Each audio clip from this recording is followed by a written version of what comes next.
Computer. Got it. Alrighty. Okay, so optimization.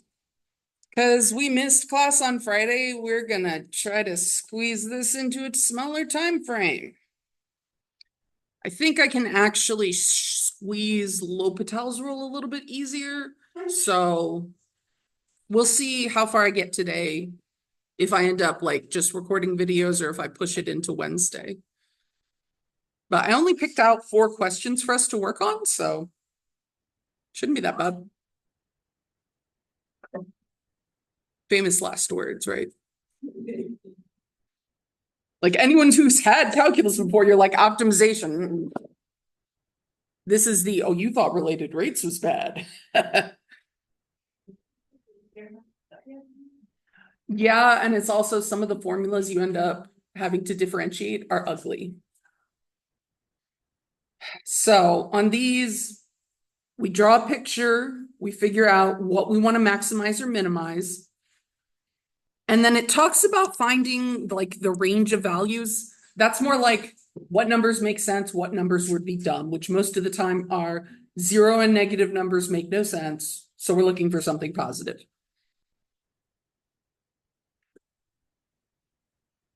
All right, then we write a formula for that thing we're maximizing or minimizing, and it might be in terms of several variables.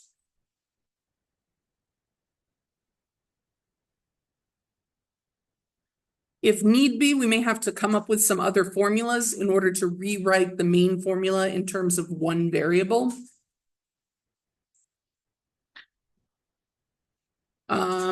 And then the whole domain of consideration again, that's just make sure your numbers make sense. But overall, it's figure out what we want to maximize or minimize, draw the picture, find the formula for that thing, make sure the formula is only in terms of one variable, then we differentiate, set it equal to 0, solve for the variable, and then use that to kind of backstep back to the problem and figure out what like the answer to the question is, what is the minimum value or the maximum value we're finding?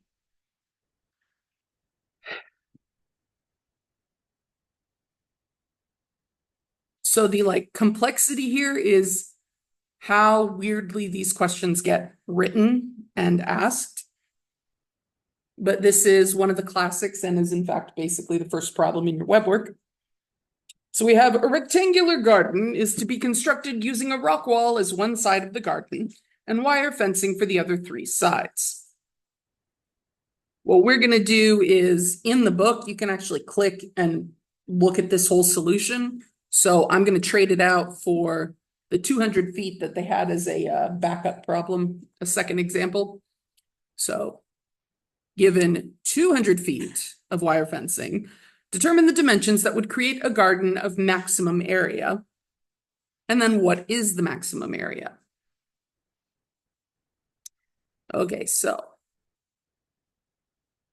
step number 1 is we doodle a picture. So here is my really horribly constructed rock wall.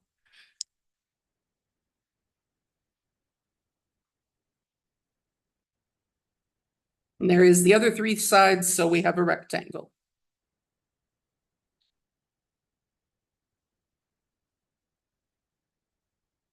All right, so I need labels for this, for the sides of the garden. What do y'all want to use?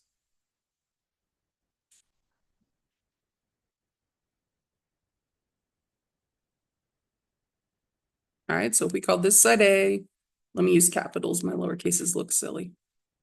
So if we call those A and B, what does this side over here have to be? Is it the same as anything? Yeah. All right, so our area function, the area of that garden, is A times B. But that's 2 variables. So I need to use something else to get a substitution in there so it's either all in terms of A or all in terms of B. So when you're looking at these problems, then it's like a go back and what was the other thing they told me? They told me I have 200 feet of fencing.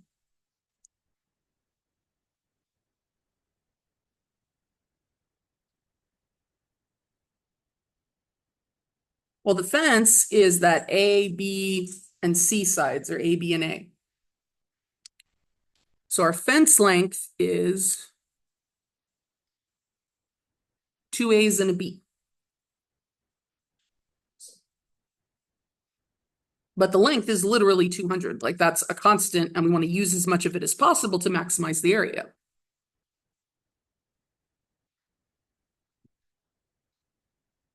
So I have my area formula in terms of two variables, but I use another piece of information and I come up with a formula that relates A and B. So now we either solve for A or solve for B. It doesn't matter which one. So it is truly A, just which one seems better to solve for. And in this case, I'd make the argument B is better to solve for, because if we solve for A, we're going to have to divide by 2, and I hate fractions. The fencing. Just the total length of fencing.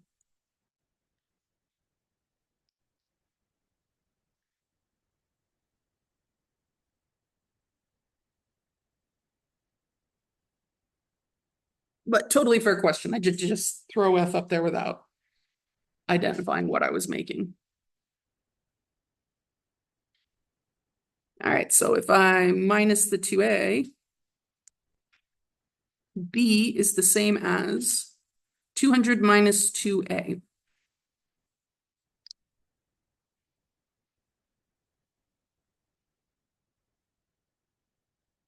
Damn, I write big.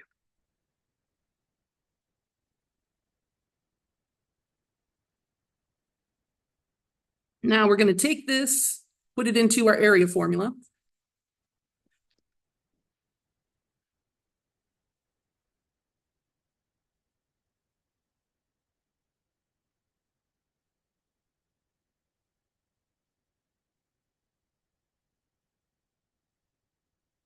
Now my area formula is only in terms of side A.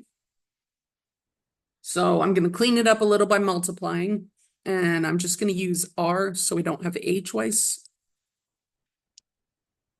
So 200A minus 2A squared.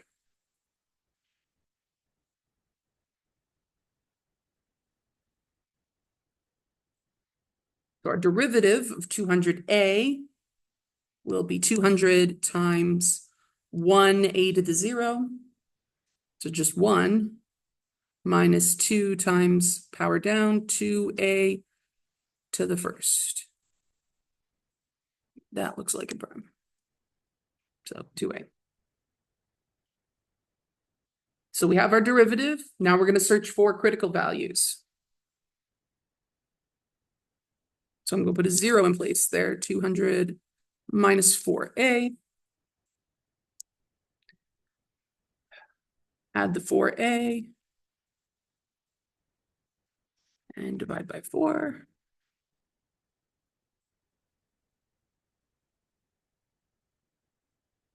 All right, so we have A is 50.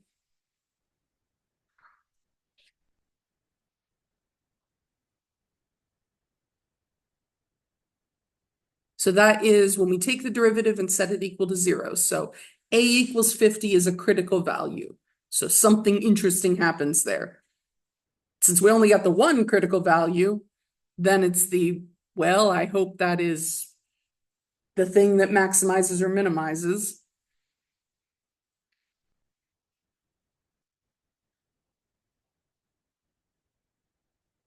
So if my A is 50, then my B is 200 minus 2 times 50.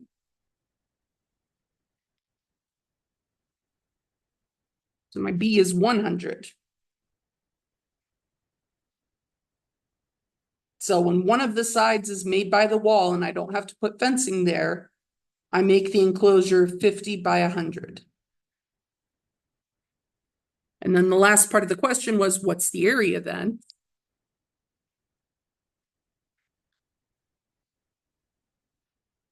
And the area is 5,000 feet squared.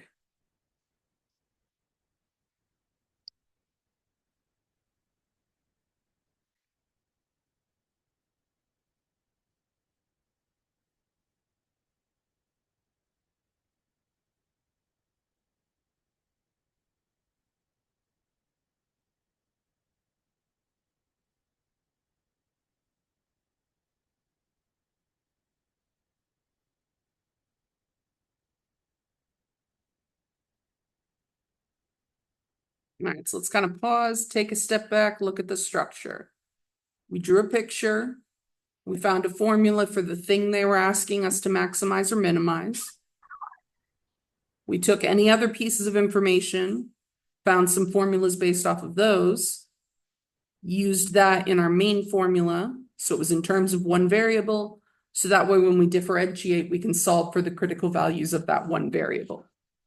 Like we could technically differentiate in terms of two variables, but then you end up with the rate of change of one variable with respect to another, which is not usually something we talk about.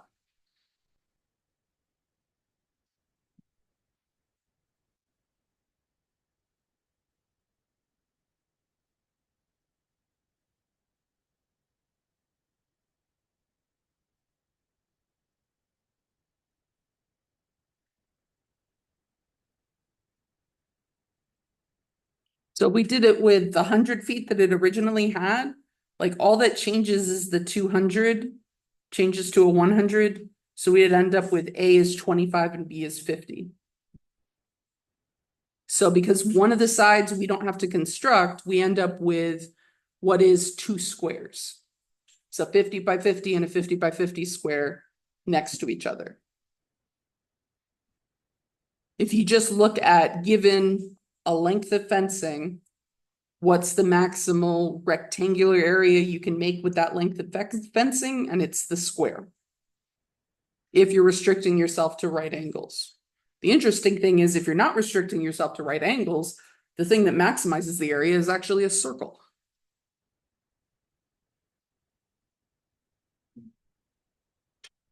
But in math, we like our right angles.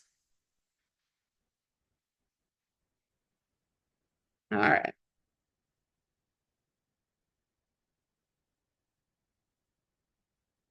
So our next one here, another classic setup.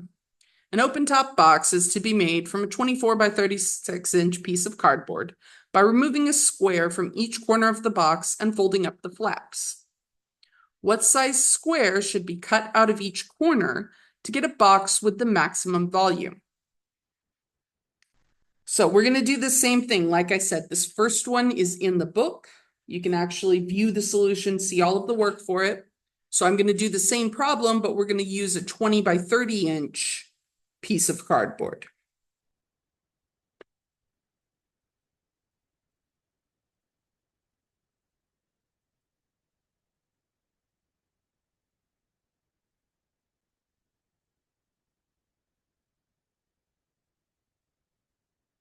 Okay.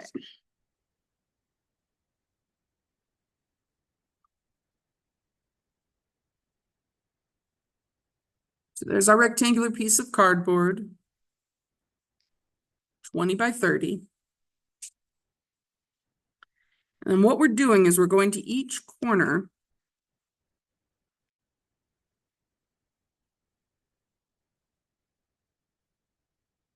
and we're cutting out these little squares.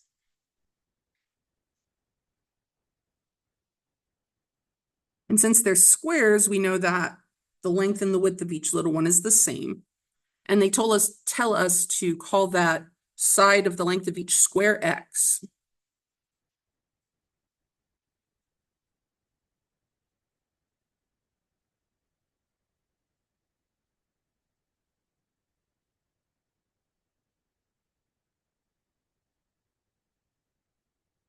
So here's the part that kind of blows people's minds. So I make those cuts, and now I have 4 flaps around a rectangle. So I'm going to draw the rectangle.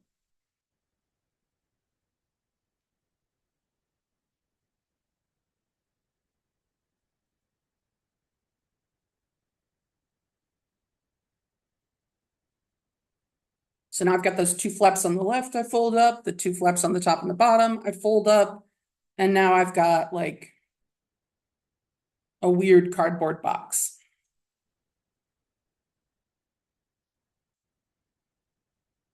So the box, like I've got, there's my rectangle.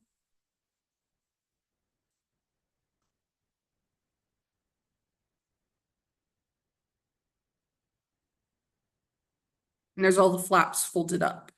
So in my figure, that height is X. So now the question is, well, what are the dimensions of this inner rectangle? Because it's not 20 by 30 because we cut some pieces off.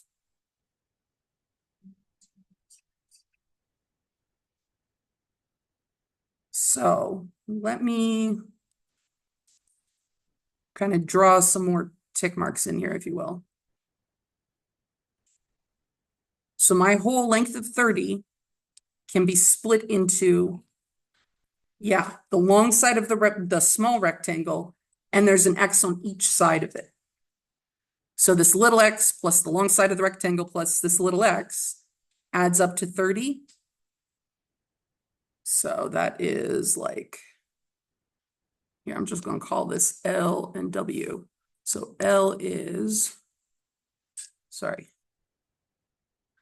2X's plus L is 30.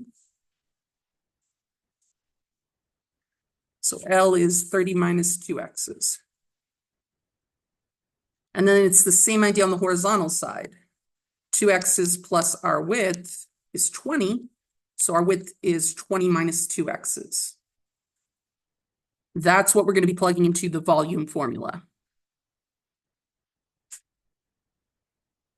Because rewind, double check, maximum volume. That's what we're maximizing, so we need a volume formula.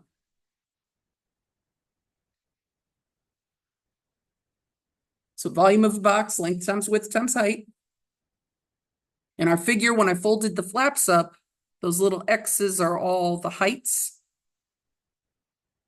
So I now have a formula for L, a formula for W, and a formula for H, and all of those formulas are in terms of X. Now, if you go watch like a video for this, a lot of people will talk their way through the formulas here on the left without ever writing them down. And they'll just write in here 30 minus 2X. And like, that's honestly how I have normally done it as well. But that is just mathematicians thinking too fast, seeing all the pieces and putting it together too quickly. There's nothing wrong with breaking it down and writing out all the formulas. In a lot of ways, it's actually better. Because if you do end up making a mistake, then you have your formulas written down and you can go back and fix, hopefully, and find the mistake.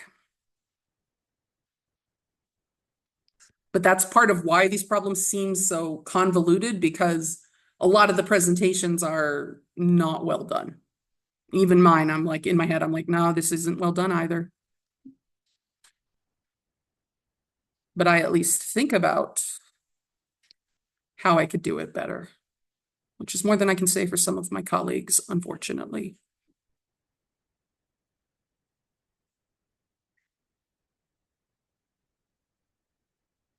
So that's our volume formula.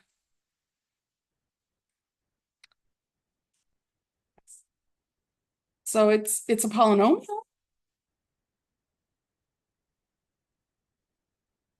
So we could take the derivative of it as it is now, or we could multiply it out and then just use the power rule to take the derivative.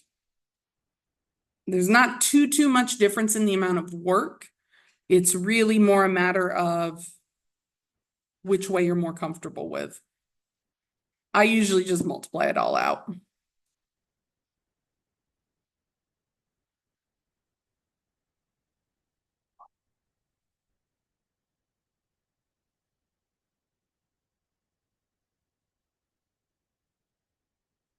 All right, so 20 times 30 is 600 minus 40x minus 60x plus 4x squared.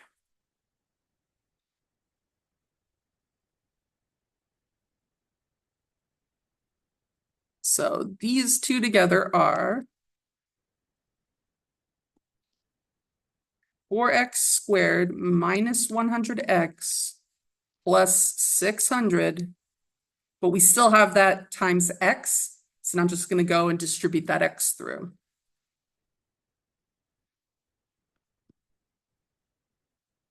Now it's 4x cubed minus 100x squared plus 600x. So that is a formula for volume. We want to maximize volume in terms of one variable. So now we can take the derivative and set it equal to 0.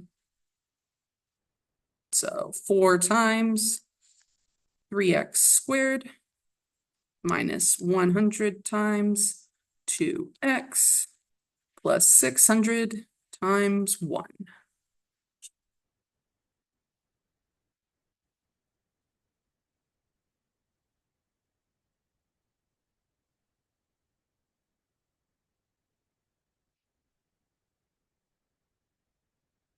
That is now 12x squared minus 200x plus 600. All right. 200, unfortunately, is not divisible by 12 because it's not divisible by 3. But all of those numbers are divisible by 4.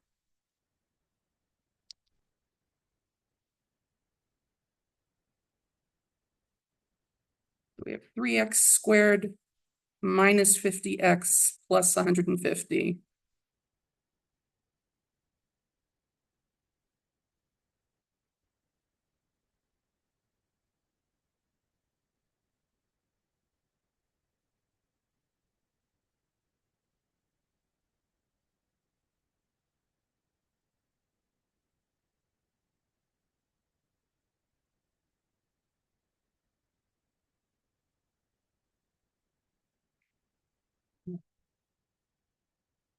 I don't want to think through trying to factor that. So solving this is then quadratic formula. So x equals negative b plus or minus the square root of b squared minus 4ac all over 2a. Joys of having taught college algebra several times. Pop goes the weasel.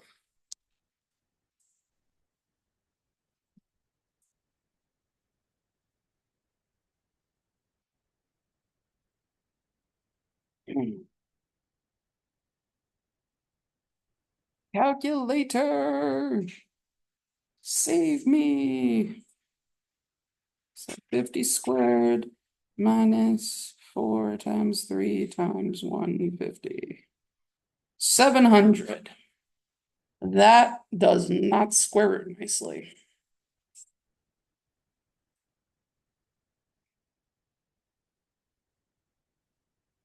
So we have two potential answers here. I have 50 plus the square root of 700, all divided by 6, and 50 minus the square root of 700, all divided by 6. So I'm just going to crunch up and get both of those numbers. One of these numbers will do something really stupid in the problem. Like it'll end up making one of the sides of the rectangle 0. But it's hard to pick which one is the stupid one without looking back at the original problem. So may as well just get both.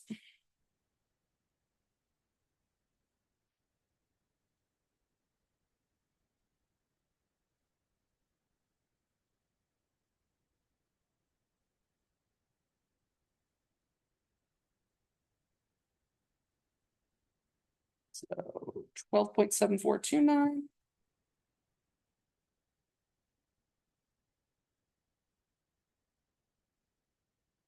3.9237.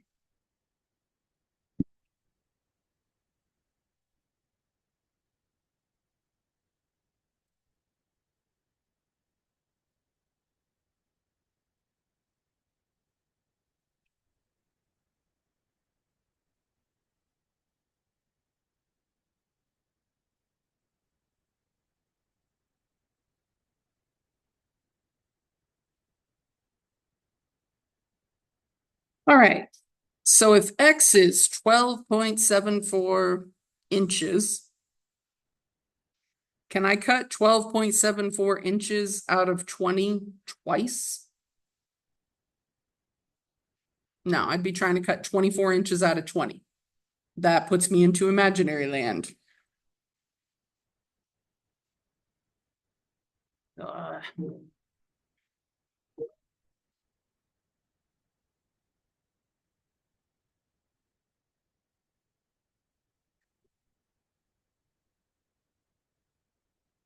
So too big. So 3.92, a little less than 4 inches. Yeah, I could cut 8 inches out of 20. I could cut 8 inches out of 30.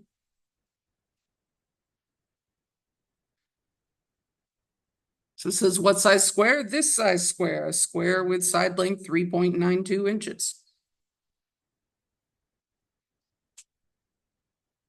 Of course, they didn't bother to give us a rounding direction, so I'd probably write all 4 places.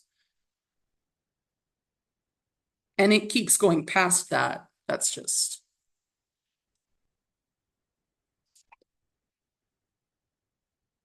Where we're at.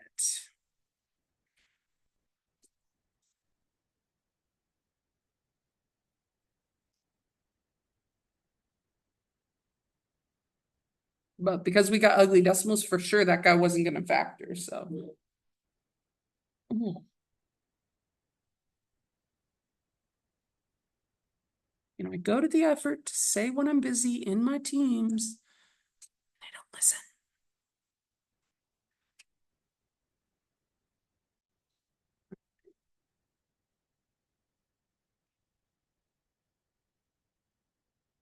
We got 2 questions left. The first one is a very classic. Yeah, we're just going to do this one and I'll record the other one. The other one is going to be very, very strongly related to number 3 in your web work. This one is just a problem I like.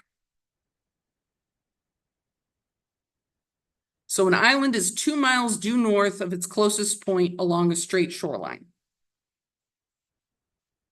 It should say a straight shoreline that's running east and west, but okay. A visitor is staying at a cabin on the shore that is 6 miles west of that point.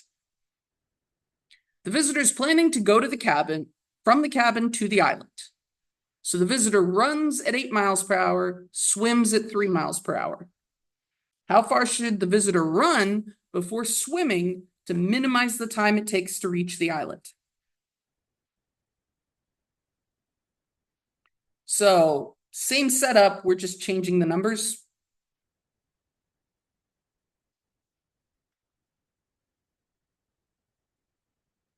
So there's our shore. There's our little island.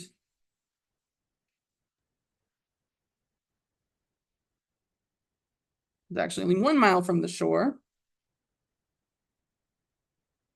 But the cabin is 15 whole miles away.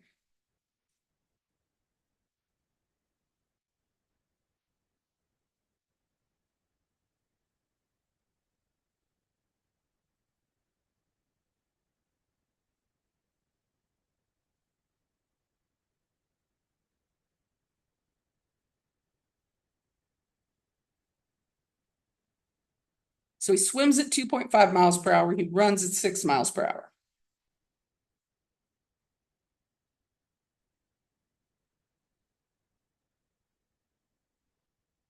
Yeah, now it looks more like a house.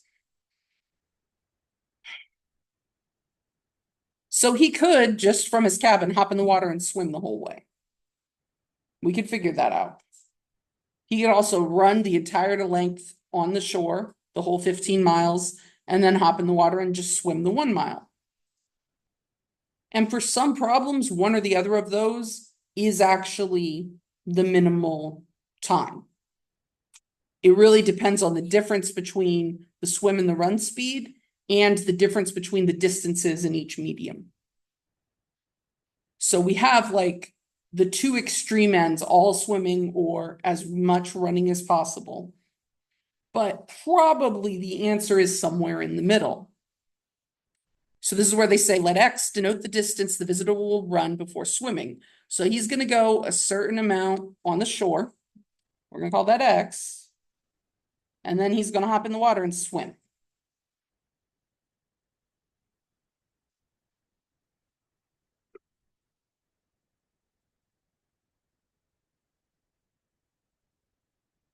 So I'm gonna go ahead and call his distance he's swimming Y. Let me make it a little clearer what the 15 is. So that whole distance is 15. And I have X is the distance from the cabin up until when he hops into the water. So what is my leftover? Like, what do we want to call this?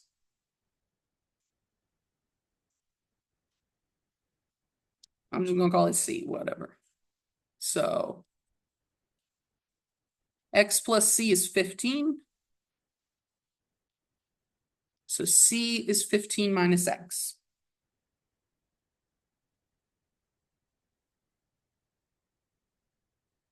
And that straight distance from the island to the shore means that 1 mile hits the shore at a 90-degree angle. So I can determine Y in terms of X by using the Pythagorean theorem. So that'd be C squared plus 1 squared equals Y squared. So Y is the positive square root of C squared plus 1, C being the disgusting 15 minus X.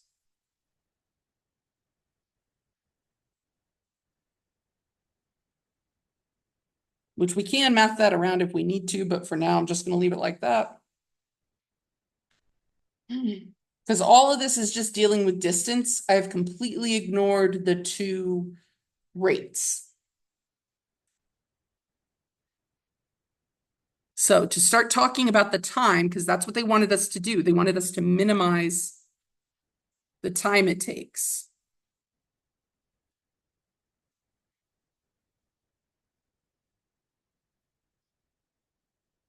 All right, so I've got a rate, I've got distances, I want to know about time. How do I relate those quantities?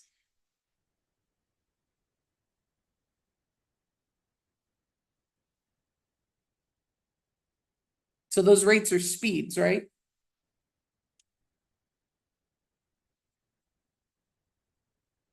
So if you are running really, really late, how fast do you drive your car? 85, cool. 85 what?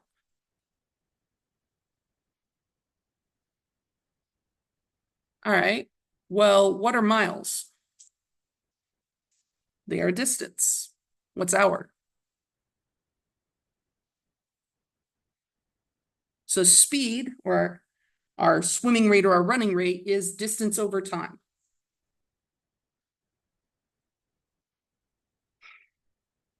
I want a formula for time, so I'm going to bastardize this formula some. So we have speed times time equals distance. Time equals distance divided by speed. So if I take how far I have to run and divide it by my running speed, that will give me a time.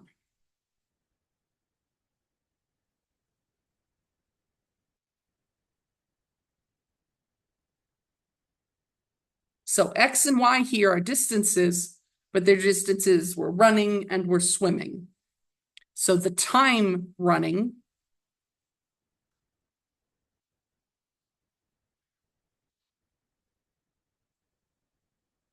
so our run time is our distance X over our running rate of 6.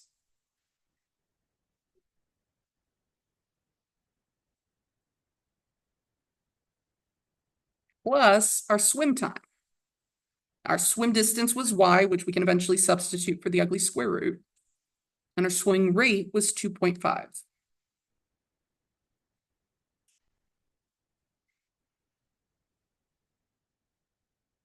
So all of that just to arrive at a formula to model the stupid thing they asked about.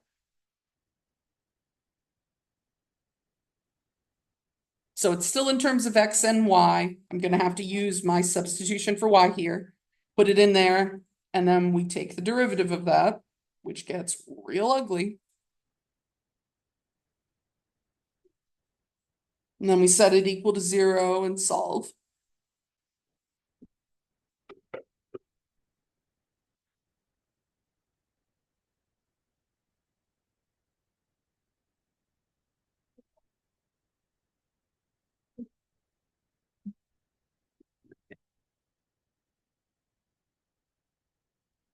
So I can think of this as 1/6 X plus, I don't want to think too hard, so 1 over 2.5 Y, but I'm going to write in the square root nonsense.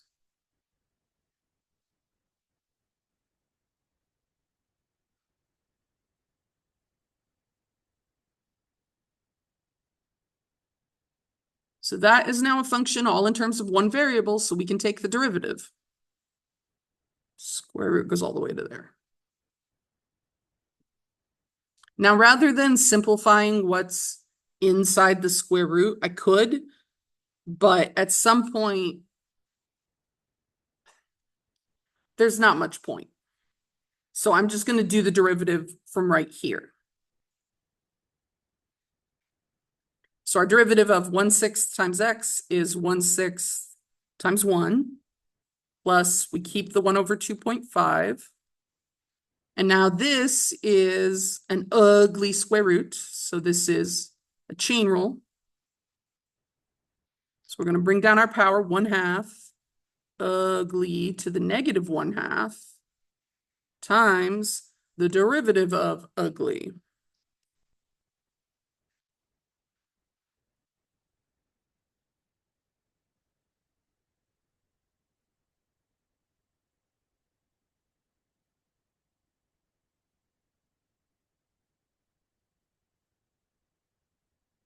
So the derivative of ugly, I have another weird chain rule. So 2 times 15 minus X to the 1 times the derivative of this little ugly is negative 1. And then the derivative of the plus 1 at the end there would be 0. So let me just make the parentheses there a little clearer.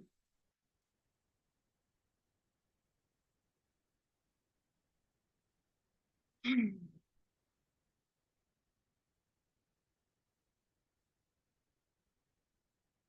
this is what we're going to set equal to 0.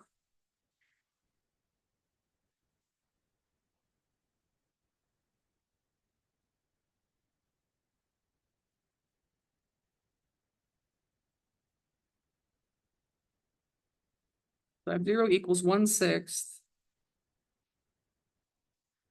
This 2 and this 1/2 actually cancel out. So I have that negative and the 1 over 2.5. So minus 1 over 2.5 times, this guy is actually a square root on the bottom.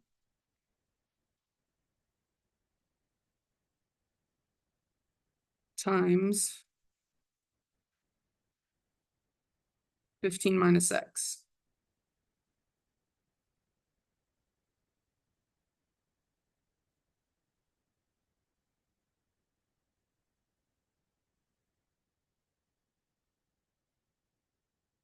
From here, it is a long, disgusting algebra problem. So this is one of those like, this should be within y'all's wheelhouse. Not comfortably, it's certainly way too long for a test, but it is something you should be able to puzzle through given enough time.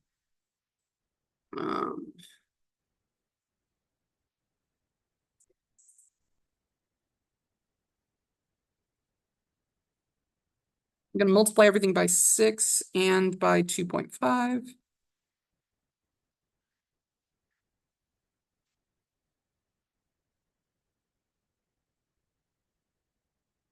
So it's still 0 on the left, but now it's equals 2.5 minus 6 times 15 minus X over ugly square root.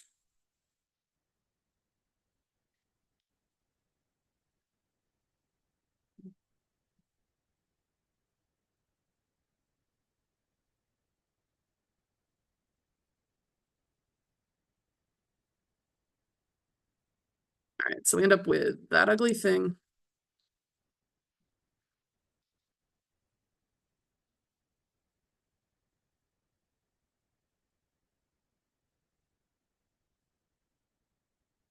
And it's equal to 2.5. I gotta multiply both sides by that stupid square root.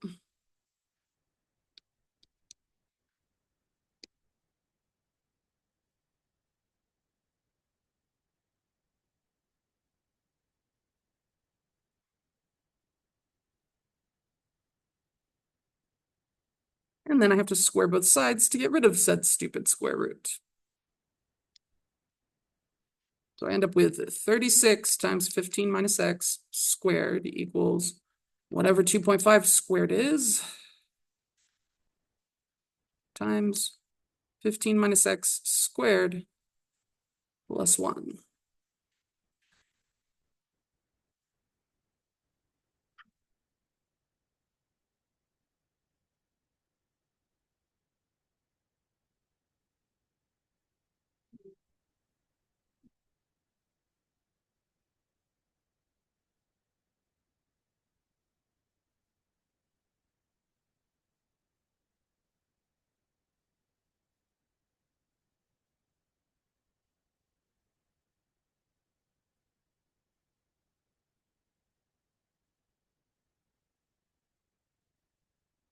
I am doing a ridiculous amount of work so I don't have to multiply something out.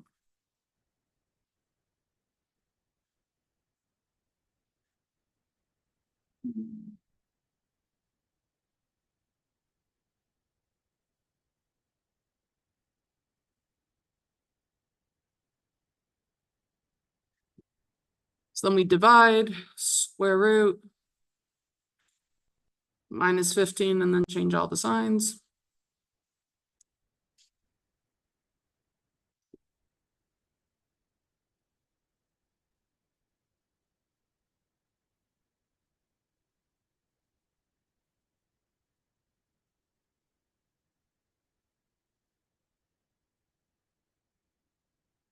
So it'd be minus 15, but then change the sign, so it's 15 plus or minus stupid square root.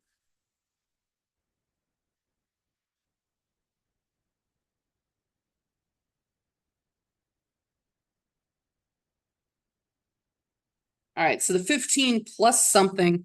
Remember that 15 miles was like the distance running along the beach. So the positive one is the throw out answer here.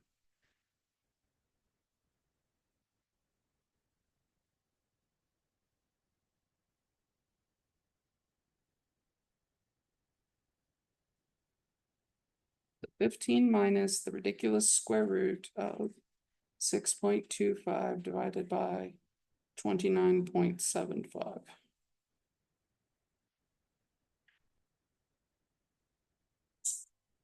$14.54165 miles. So because this person runs so much faster than they swim, the answer is for them to run almost the entire way. So it'll leave 0.46, half a mile from where the shortest distance to the cabin is. That's where they take off and swim. Usually the rates are picked such that the X distance is a little more in between than this, but this one is almost to the point where you may as well just run the whole way and then swim.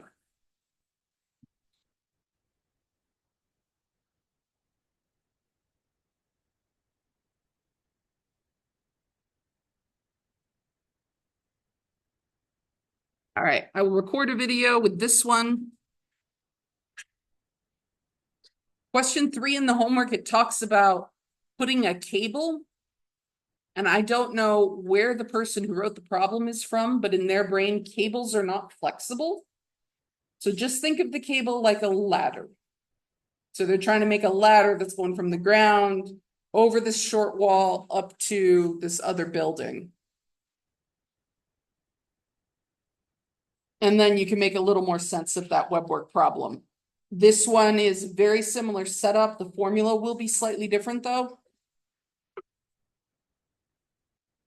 All right, let me stop the recording.